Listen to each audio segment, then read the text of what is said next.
Welcome back and thank you for staying with us. This is Beyond World is One. We are glad you're watching American Joker. Our top stories. The office of Israeli Prime Minister Benjamin Netanyahu calls Turkish President Recep Tayyip Erdogan an anti-Semitic dictator and vows Israel will continue to act forcefully against Turkey's attempts to destabilize the region.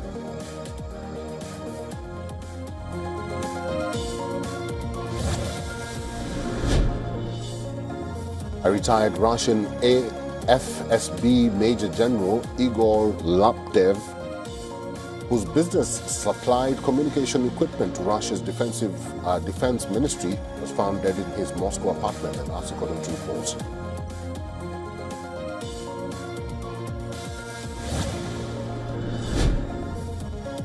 The death toll from a Russian drone strike on a shopping mall in Kryvyi climbs to 14, while the number of injured has climbed to 121, including 22 children.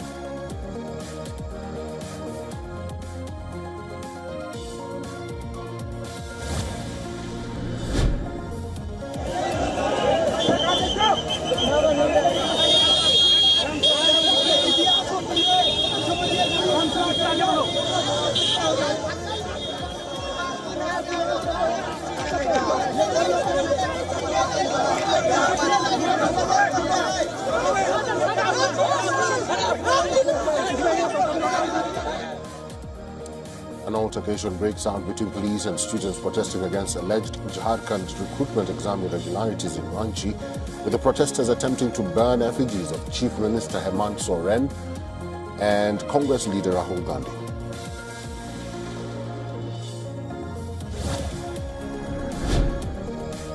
India and Nepal reaffirmed their commitment to enhancing bilateral cooperation on border management security following the conclusion of the two-day 14th meeting of the India-Nepal Joint Working Group held in Dehradun.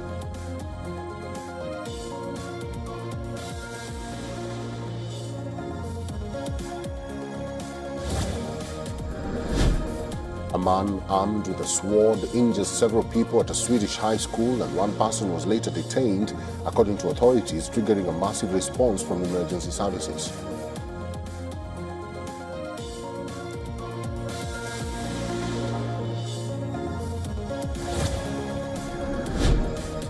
A Myanmar military airstrike on a Buddhist monastery in the Sagaing region kills 14 people, including 3 women, and injures 20 others during a mediation retreat.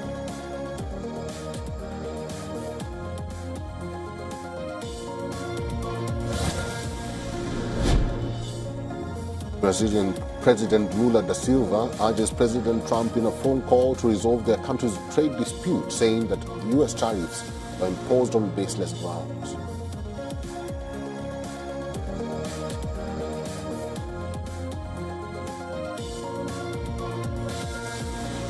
Turkey's Justice Ministry has formally asked the Interior Ministry to request an Interpol red notice for Israeli Prime Minister Benjamin Netanyahu. Now, the request follows an ongoing prosecution before Istanbul's 11th High Criminal Court, stemming from an Israeli armed intervention against the global Sumud flotilla carrying humanitarian aid to Gaza in international waters. Now, according to the post shared by Turkey's Minister of Justice, Akin Gulay, a request for Interpol red notices targeting Benjamin Netanyahu has been submitted to the Interior and Foreign Ministries following genocide charges. Charges against the Israeli Prime Minister include crimes against humanity, torture and hijacking. The legal proceedings center on Israel's naval interception of the global Sumud flotilla, a fleet of approximately 50 vessels carrying over 500 civilian activists and medical supplies aimed at breaking the blockade on Gaza. Turkish prosecutors allege that Israeli forces unlawfully raided the vessels in international waters. They seized property and subjected detained activists to physical abuse and unlawful detention. According to the communication shared by the Turkish minister, the Justice Ministry has forwarded the request to the Interior and Foreign Ministries to engage Interpol. An Interpol red notice functions as an international alert for law enforcement worldwide to locate and provisionally arrest a suspect, though Interpol must review and approve the application before it is issued. In response, Israel's Prime Minister's office has issued a statement and called Turkish President Recep Tayyip Erdogan an anti-Semitic dictator and vowed that Israel would continue to act forcefully against Turkey's attempts to destabilize the region.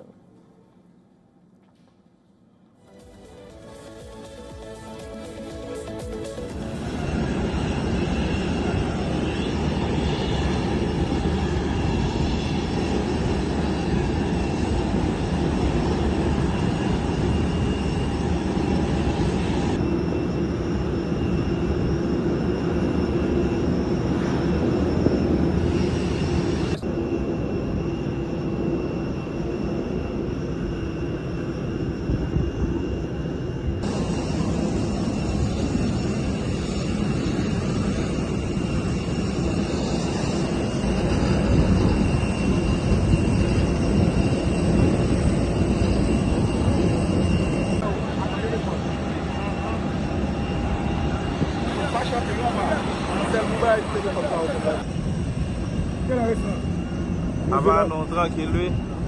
Yes, yes.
Jag såg att det var en kille som hade blod över hela sin kropp.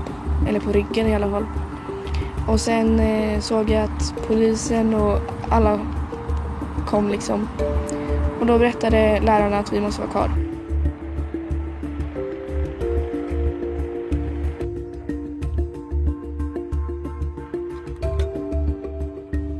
Medverkanseld. Den personen kan sedan gripas och är nu frihetsberövad. De fortsätter in i skolan för att säkra lokalerna och avbryta ytterligare dödligt våld. Då anträffar man en avliden person. Vidare in i skolan så anträffar man inga ytterligare skadade eller ytterligare gärningspersoner. Den totala skadebilden som vi ser är 2 stycken allvarligt skadade som får till oss från sjukvården och ytterligare skadade personer.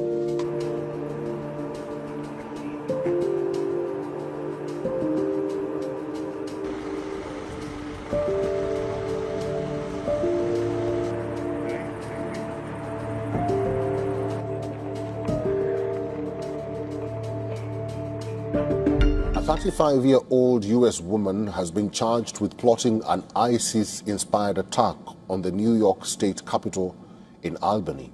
According to the FBI, she allegedly planned to use an explosive device to kill state senators and cause damage to the Capitol building. The woman, identified as Jessica Bowie of Albany, was arrested on Wednesday after investigators allegedly found her in possession of an explosive device linked to the suspected plot.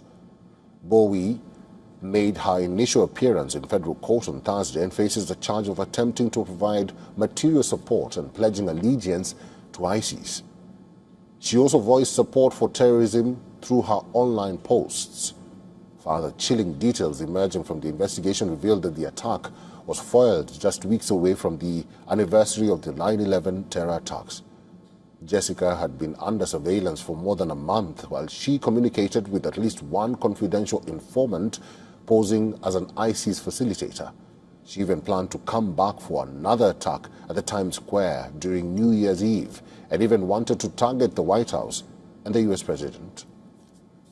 Miss Bowie didn't just want to kill lawmakers, she wanted a complete disruption of our government.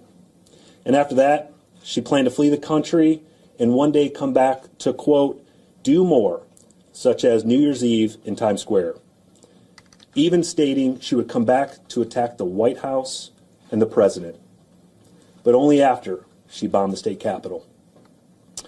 I'm here with our partners to say, not on our watch. Court documents revealed that Bowie had converted to Islam around 5 years ago. FBI counterterrorism agents later uncovered multiple online accounts linked to Bowie, By July 16th, agents allegedly learned that she was seeking to carry out an attack on the New York State Capitol. Investigators say Bowie sought instructions from at least one confidential informant on how to construct an explosive device. She also allegedly visited the Capitol grounds at least 5 times to plan the attack. Shifting focus to how parts of India, including Delhi NCR, are witnessing a sharp rise in H1N1 or swine flu cases, along with other respiratory infections. In fact, the Union Health Minister reviewed the H1N1 influenza situation and healthcare preparedness across the country, with a particular focus on the national capital. And the Delhi Health Minister, meanwhile, and senior health officials from the centre and Delhi government attended the meeting. JP Nadda stressed on the need for continued vigilance, robust surveillance and proactive preparedness amid a rise in cases in New Delhi. And the review comes as Delhi reports 114 fresh H1N1 cases on the 20th of August, taking its cumulative infection tally for 2026 to over 1,700. And health experts say humid, variable weather during the monsoon season can drive the spread of seasonal infections, and they are urging people, particularly the elderly, children, and those with existing health conditions, to take precautions and seek medical help if the symptoms worsen. In fact, doctors saying common cold, influenza, and other viral infections are frequently seen during the monsoon, adding that vulnerable groups face a higher risk of complications from influenza. For swine flu, doctors say the symptoms include runny nose, cough, sore throat, fever, body ache, and fatigue. Some patients may also experience vomiting and diarrhea.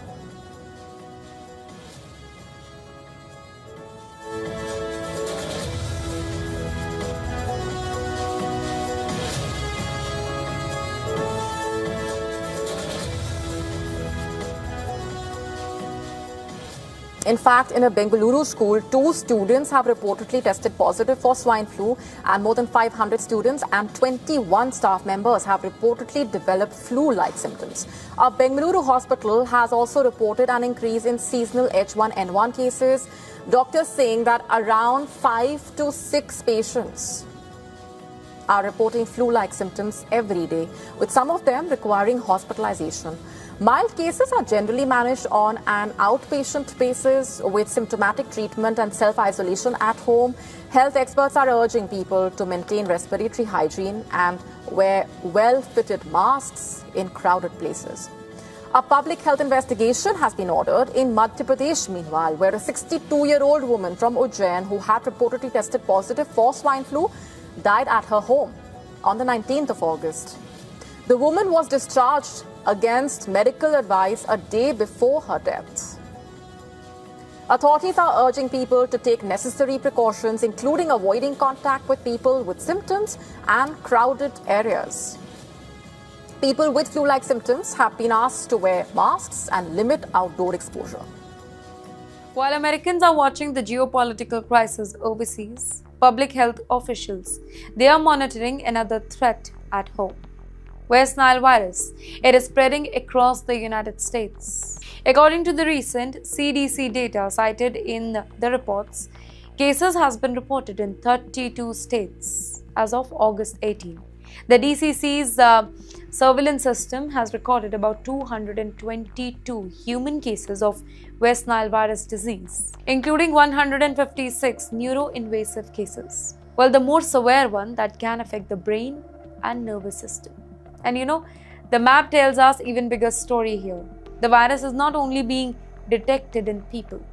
Health surveillance have also found activity among the mosquitoes, birds and other animals. So that means the virus, it is circulating across a much wider area that the number of human cases alone might not suggest. And you know what? The timing here, that matters. This virus activity typically increases during the warmer month, and it can peak in late summer and early fall. Most infected people, they do not develop any serious symptoms. That's the worst part. But severe illness, it can occur. And according to the reports that are provided to Times XP, at least 8 deaths have been reported this particular season, 5 in Arizona and 3 in California. That is why public health officials continue to emphasize mosquito bite prevention, particularly during peak mosquito activity. And yes, unlike the geopolitical stories we begin with, there is no dramatic map from a world leader's hair. No military threat, no diplomatic warning, just a quiet public health risk that can spread without making the headlines. Former CIA analyst Larry Johnson, he has made serious claims about the condition of the US military during the conflict with Iran. Among his allegations is a claim that 30 sailors aboard the USS Abraham Lincoln attempted to take their own life. That claim has not been independently verified though, and that distinction, it's important. When extraordinary claims involve military personnel and serious harm, we have to separate what have been alleged from what has been confirmed. Here, Mr. Johnson, he argues that the United States is facing growing military constraints, including shortages of advanced weapons and increasingly limited options against Iran. Well, he has also described what he sees as a broader structural problem within the US Navy. According to his assessment here, mounting military and economic pressure, it could eventually push Washington and also Tehran towards negotiations. But again, these are only claims and analysis. These are not independently confirmed facts. And yes, that brings us to a much bigger issue. Modern warfare is not fought only with missiles and aircraft. It is also fought through information. Every side wants to show strength here. Every government wants its own people, its own population to believe that it is winning. Every military wants its adversaries to believe the cost of continuing it is becoming unbearable.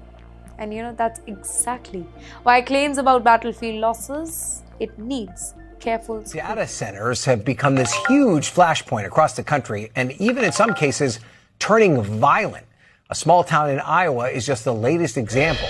Take a look. City leaders delayed this meeting after receiving online death threats over a proposed plan to build a new data center in town. Earlier this year in Indianapolis, someone shot at this councilman's home, leaving this no data center note on his doorstep. Tom Winter's been following this and has more on the troubling trend.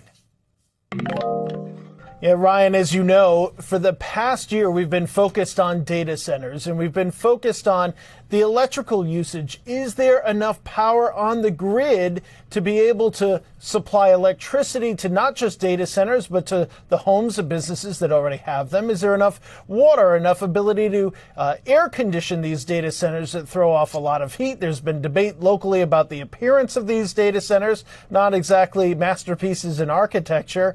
And there's even been, just as recently as this week, discussions about the financing of data centers raised by Pennsylvania Governor Josh Shapiro.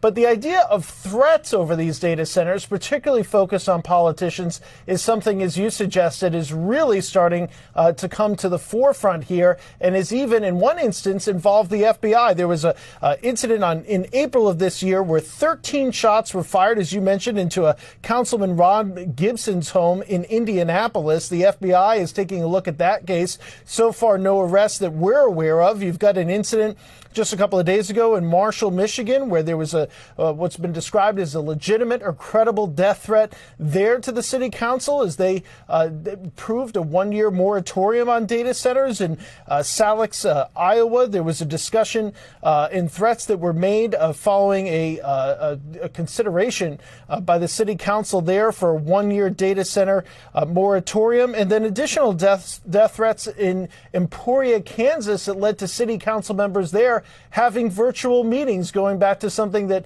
hadn't happened, according to people commenting on that decision in the community, hadn't happened going back to COVID. So there are definitely now threats about this. The political violence has been well covered over the last couple of years, and now the question is really the data center issue the key lightning rod here going forward? And are we going to see more threats, and are there going to be arrests as a result of that?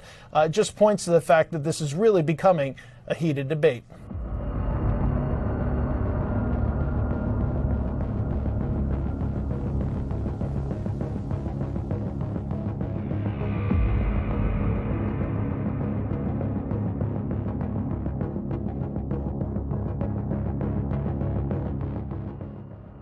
A powerful magnitude 6.7 earthquake has shaken Peru's southern Andes, injuring at least 2 people and damaging homes, health centers, and a school, according to authorities. The earthquake struck at around 1 p.m. local time on Thursday, with the U.S. Geological Survey reporting that its epicenter was located about 38 kilometers, or 24 miles, northwest of the city of Upahuacho in Peru's Ayacucho region. The quake occurred at a depth of approximately 66 kilometers, or 41 miles. Strong tremors were felt across several parts of southern Peru, including Ica, Arequipa, Huancavelica, Apurimac, and Cusco. The shaking was also felt in Peru's capital, Lima. Authorities said 2 people were injured in the town of Coracora, the capital of Paranacochas province. Officials said both were hurt while evacuating their homes during the earthquake. The tremor also caused structural damage across several districts in Ayacucho and Cusco. According to Peru's civil defense authorities, 22 homes, 6 health centers, and 1 school were reported damaged in areas including Puquio, Pulo, Coracora, Upahuacho, San Pedro, and Pachari. Rockfalls were also reported on hillsides near Coracora, raising concerns about hazards in mountainous areas. The Peruvian Navy has ruled out a tsunami threat following the earthquake. Peru is one of the world's most seismically active countries. The nation lies along the Pacific Ring of Fire, a zone surrounding the Pacific Ocean where frequent earthquakes and volcanic activity occur. The country has experienced devastating earthquakes in the past. In 2007, a magnitude 7.9 earthquake struck Peru's Ica region, killing nearly 600 people and causing widespread destruction. Authorities are now assessing the latest damage from Thursday's magnitude 6.7 quake, while emergency teams continue to monitor affected communities. For residents in the southern Andes, the earthquake serves as another reminder of the powerful seismic forces beneath Peru and the constant risk posed by living along the Pacific Ring of Fire.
Mai vista una roba del genere, ragazzi.